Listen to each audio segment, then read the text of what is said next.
আমার কাছে সবাই আগে তো কর পড়া নিয়মে এটা যে কোদাল সব সময় বুকের দিকে টানে। আমি যদি নির্বাচিত হতে পারি সবচাইতে বেশি বরাদ্দ হবে এই করপা ইউনিয়নে। 1 মিনিটে হয়ে যাবে এটা আমার কাছে নিজে নিয়ে চলে আসবে। আমাকে এটার জন্য কোনো পরিশ্রম করতে হবে না।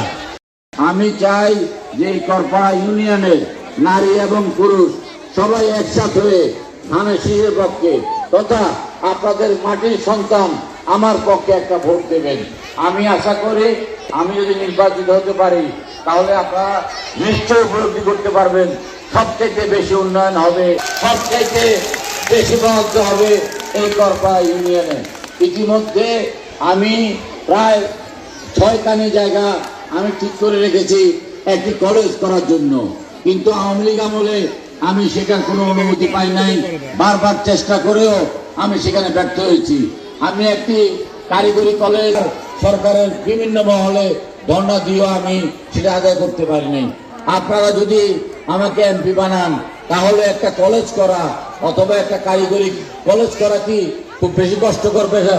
1 মিনিটের ব্যাপার, 1 মিনিটের ব্যাপার, 1 মিনিটে হয়ে যাবে এটা আমার কাছে নিজে নিয়ে চলে আসবে। আমাকে এটার জন্য কোনো পরিশ্রম করতে হবে না।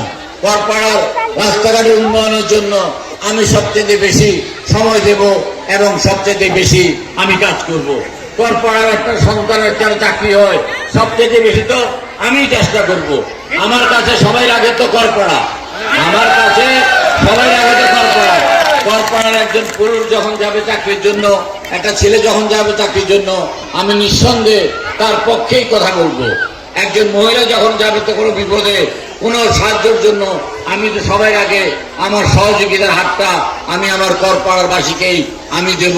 এটা নিঃসন্দেহে এটা আপনাদেরকে বিশ্বাস করতে হবে এবং এটা নিয়মে এটা যে কোদাল সব সময় বুকের দিকেই টানে।